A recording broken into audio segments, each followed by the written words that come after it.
কে ওখানে? কে কে এত রাতে দাঁড়িয়ে আছে? এদিকে বলুন তো দেখি, আপনি কে? কে আবার? দেখতে পারছিস না আমি তো মানুষ না রে, ভূতের গল্প। স্বাগতম ভূতের গল্প জন্য। আসসালামু আলাইকুম। প্রতিবারের মতো আবারও চলে এলাম আপনাদের মাঝে।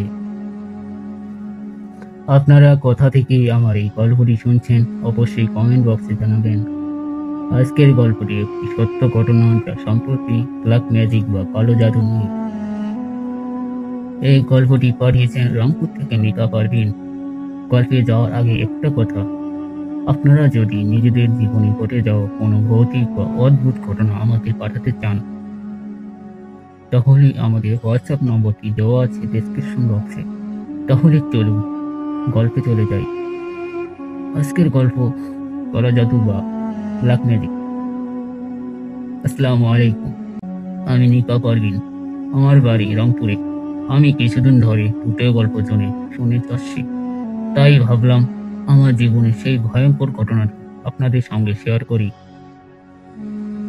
তখন আমার নতুন নতুন বিয়ে হয়েছে। স্বামীর সঙ্গে আমার সম্পর্ক খুব ভালো চলছিল। সংসারটা ছিল সুখের। এভাবে কেটে গেল 2 বছর। কিন্তু এরপর থেকে ধীরে ধীরে বদলে যেতে লাগলো সবকিছু।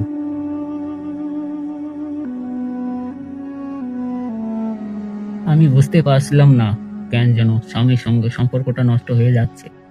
আমি হঠাৎ রেগে যাচ্ছি, ছেলে মেয়েদের উপরও সহ্য হচ্ছে না। মনে হচ্ছিল কেউ যেন আমার মনের ভেতর থেকে আমাকে নিয়ন্ত্রণ করছে। দিন দিন আমি আরো অদ্ভুত হয়ে যাচ্ছিলাম। রাতে ঘুমের মধ্যে দেখতাম এক ভয়ঙ্কর ছায়া আমাকে ডাকছে। এক রাতে আমি ভয়ে চিৎকার করে উঠলাম। স্বামী দৌড়ে এলো, জিজ্ঞেস করলো কি হয়েছে। আমি কাঁপা গলায় বললাম, ও আমাকে নিয়ে যাবে। পরের দিন স্বামী আমাকে নিয়ে গেলেন এক হুজুরের কাছে।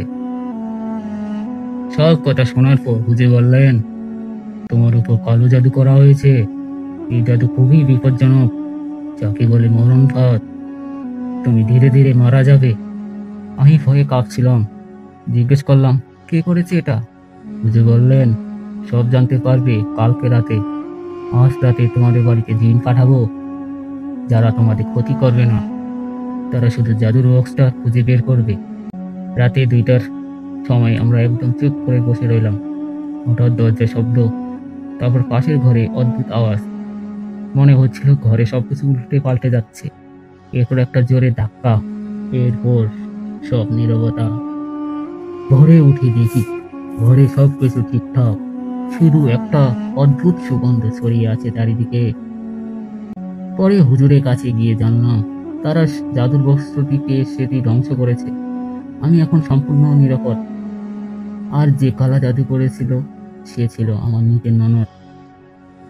এই ঘটনাটি ছিল আমার জীবন সত্যিকারের ভয়াবহ অভিজ্ঞতা। ভালো লাগলে অবশ্যই শুনবেন পরের গল্পটি। বিদায় নিচ্ছি, আল্লাহ হাফেজ। ওয়ালাইকুম আসসালাম। অসাধারণ একটি বাস্তব ঘটনা শেয়ার করার জন্য নিপাকে অসংখ্য ধন্যবাদ। আপনাদের কেমন লাগছে আজকের গল্পটি অবশ্যই কমেন্টে জানাবেন। আজকের মতো এখানে শেষ। আগামীকাল আবার আসবো নতুন একটি ভয়ঙ্কর গল্প নিয়ে। দুটো গল্পের জন্য সঙ্গে থাকুন, সাবস্ক্রাইব করুন আর অন্ধকারে ডুবে যান ভয়ে রহস্য।